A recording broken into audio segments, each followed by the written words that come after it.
polêmica envolvendo o voto impresso continua. Na última sexta-feira, a comissão especial, criada na Câmara dos Deputados com o intuito de analisar o voto impresso obrigatório, adiou a votação do parecer favorável do relator deputado Felipe Barros sobre a proposta. Estes embaraços envolvendo o voto auditável começou a desestabilizar o presidente da República, Jair Messias Bolsonaro. Porque esse voto auditável, as mesmas pessoas que tiraram o Lula da cadeia e tornaram elegível vão contar os votos dentro do TSE de forma secreta. As mesmas pessoas. A pessoa disse que eu estou ofendendo o ministro Barroso. Não estou ofendendo, estou mostrando a realidade. Jair Bolsonaro deixou claro uma possível influência do ministro Barroso na decisão de alguns deputados. O Barroso foi para dentro do parlamento fazer reunião com parlamentares. E acabou na reunião, o que vários líderes partidários fizeram? Trocaram os deputados da comissão especial, deputados, para votar contra o parecer do Felipe Barros, né, que é o relator, para não ter o voto impresso. E você começa a ver muitas pessoas, né, que no passado era favorável ao voto impresso ou auditável, mudaram de posição rapidamente. As urnas eletrônicas passaram a ser utilizadas no Brasil em 1996. De lá para cá foram 11 eleições e nenhuma acusação de fraude. No entanto, para o presidente Jair Bolsonaro, existe sim a possibilidade de fraudarem as urnas. Por esse motivo, Bolsonaro sinalizou que pode não disputar a reeleição em 2022, caso o voto não seja auditável. Eu entrego a faixa para qualquer um, se eu disputar a eleição, né? Se eu disputar, entrega a faixa para qualquer um. Uma eleição é limpa. Eleições não auditáveis, isso não é eleição, isso é fraude. A sua opinião? Cara, eu não... Como isso é um assunto religioso, eu entendo bastante de política. Eu já disputei 9 eleições e eu entendo de eleições e conheço o sistema eleitoral, né? E já ganhei eleição com urna de cédula impressa, já perdi a eleição com cédula impressa, já ganhei eleição em urna eletrônica, já perdi a eleição em urna eletrônica e sempre respeitei o resultado da eleição. O Congresso Nacional já legislou algumas vezes a respeito disso, mas nós nunca tivemos a pressão do que está acontecendo agora. E lembrando, as 3 vezes que isso foi submetido à votação no Congresso, foi votado tranquila, pacífico, sem nenhum tipo de problema. Por quê? Porque nunca teve pressão externa em cima do Congresso Nacional e em cima do próprio STF, da própria Justiça Eleitoral. Veja bem o que está acontecendo. Depois da manifestação infeliz do presidente, os partidos que compõem, os chamados partidos de direita, o DEM, que é o partido do nosso principal defensor do presidente hoje, que é o nosso senador Marcos Rogério aqui de Rondônia, o MDB, que aqui é um partido que não é alinhado com o presidente, pelo menos boa parte dele, aqui o nosso líder do MDB, aqui o deputado Lúcio Mosquini, é da base do governo, o PSDB, que aqui em Rondônia parece também que é bem da base do governo, o Novo, que é um partido que tem alguma representação no interior do estado, o PV, tudo bem que o PV é um partido tido como mais à esquerda, o Solidariedade, que é o partido que eu faço parte, e o Cidadania. Até aqui é tranquilo que são partidos que podem ter um posicionamento mais ao contrário.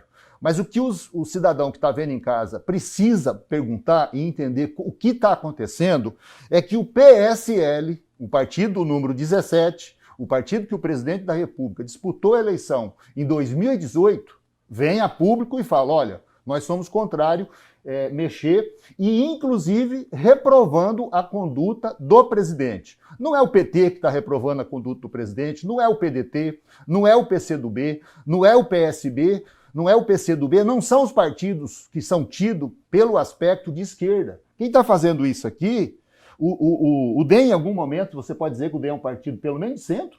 Não, entendeu? É isso que está acontecendo. Então, infelizmente, Bispo, o posicionamento do presidente para a estatura do mandato de presidente, ele extrapolou nessa matéria. E aí ele colocou um ingrediente que não precisava. Eu, particularmente, acho que numa discussão tranquila lá do Congresso Nacional, isso aqui teria passado do jeito que passou em 2002, que passou em 2009 e passou em 2013. Se não passar agora, infelizmente, é o presidente que saiu derrotado nesse negócio. E por partidos, inclusive, muito próximo dele e inclusive o partido pelo qual disputou a eleição em 2018. Os parlamentares do PSL não se posicionaram da forma que o meu colega ex-governador é uma se nota posicionou. pública. Não.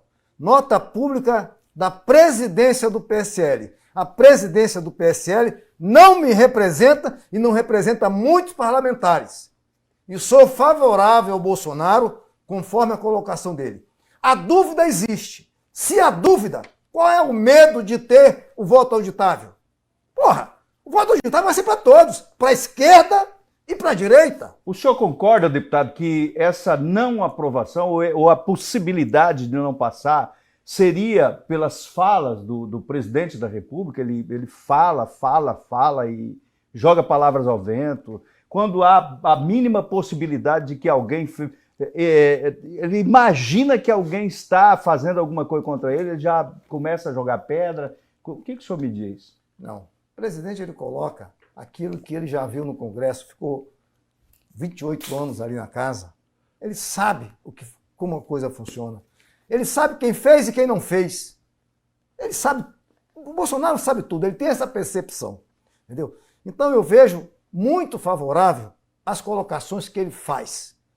E eu também sou favorável ao voto auditável, sem dúvida nenhuma. Essa é uma discussão que, para mim, já passou o tempo. Vamos votar e nós vamos votar sim. E eu não tenho dúvida. Nós vamos vencer. O sim vai vencer, entendeu? O PSL vai votar, quase todo ele, sim. Não vou entrar no mérito da discussão, porque eu não sou advogado do Lula, então não tem que sair na defesa dele.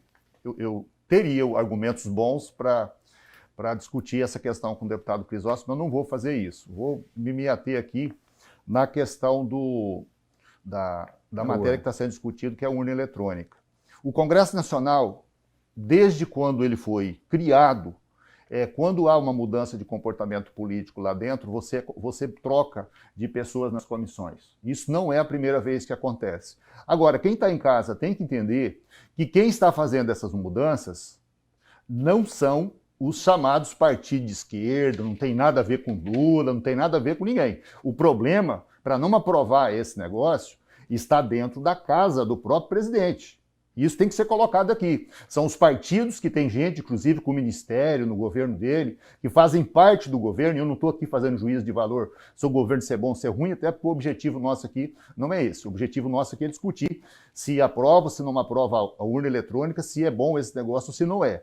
Como que o senhor disse que o pessoal do PT votou essa lei, inclusive até o pessoal do PT, o pessoal do PSOL, pessoas no passado fizeram homenagens ao então deputado Jair Messias Bolsonaro por estar apoiando uma PEC que era deles, né? Agora, você vê, por que mudaram então? Por que não permanecem apoiando? Independente de ser Bolsonaro que está indicando ou não. Por que eles não permanecem agora?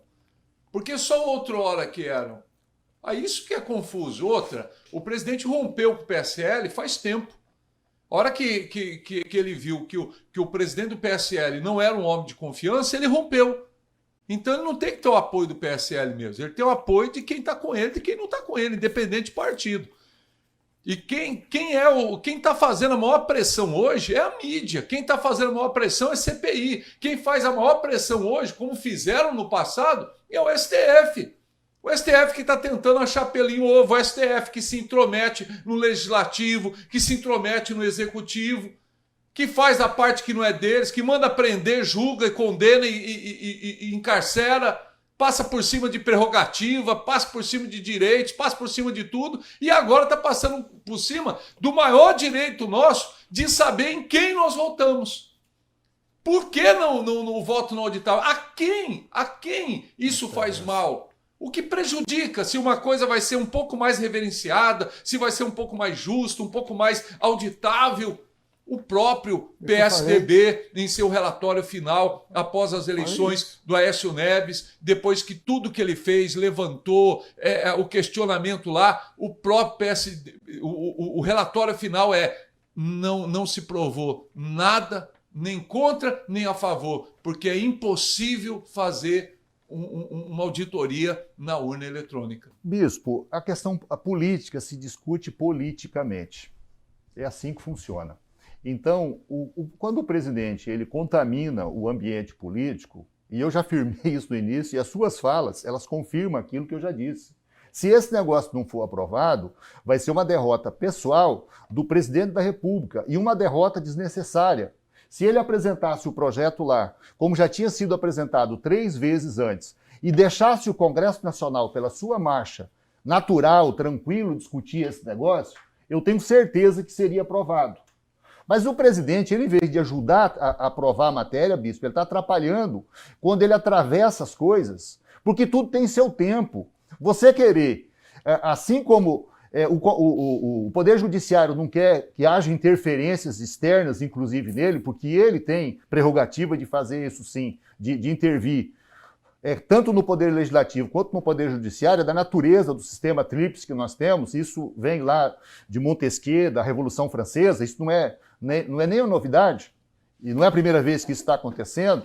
Agora, olha só, acontece que o próprio Congresso e os próprios partidos falam, opa, aqui passou do limite aqui, né? E partidos que já foram favoráveis a esse procedimento, o próprio PSDB e o próprio Aécio, veio uma declaração do candidato a vice-presidente do Aécio, que forçou o Aécio, inclusive, ter uma posição pública, falou, não teve irregularidade nenhuma não em 2014. Nós simplesmente perdemos a eleição.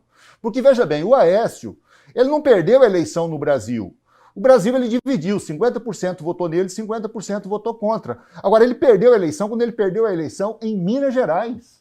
Ele perdeu a eleição lá para presidente da República, perdeu a eleição para governador lá no estado dele. Então, o cara vem, perde a eleição, faz uma confusão toda. Então, o que está acontecendo aqui, historicamente, eu até fiz um resumo, desde 1930 a gente tem algumas confusões com o processo eleitoral. Em 1930, o Getúlio Vargas perdeu a eleição, não aceitou o resultado. Mas ele gostava tanto de eleições livres que ele assumiu a presidência da República, passou 15 anos sem passar por um processo eleitoral.